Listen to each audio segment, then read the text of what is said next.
लाहौर की Punjab housing society से गिरफ्तार नौरीन लगारी के भाई ने हकायक सामने लाने का मुतालिबा कर दिया है। जियो न्यूज से गुफ्तगू में कहा, नौरीन लगारी का किसी दहशतगर्द तंजीम से ताल्लुक नहीं, जो भी बात है वो सामने लाई जाए।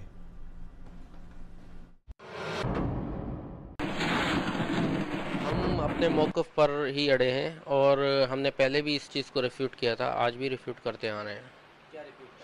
यही कि मतलब उसका किसी तंजीम से वाबस्ता था या कोई ऐसी वाबस्तगी थी, हम तो इसको रिफ्यूट करते आ रहे हैं।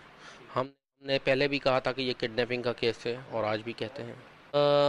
मिक्स्ड जज्बात हैं। एक तो ये है कि मतलब हमें वापस हमारी सिस्टर अगर है तो फिर मिल गई, लेकिन दूसरा ये है कि मतलब अल्लाह ना करे कि ऐसा कोई चीज़ उसमें इंक्लूडेड हो। हम चाहते हैं कि जो भी है, जो भी चीज़ है वो सामने लाई जाए, ताकि उनके जो वर्सा हैं, उनके जो पेरेंट्स हैं, उनको पता चले कि क्या सच है, क्या क्या क्या मतलब सच्चाई है इसमें, क्या सदाकत है, वो दिखाने के लिए मतलब हम यही हमारी अपील होगी कि सब कुछ सामने लाया जाए।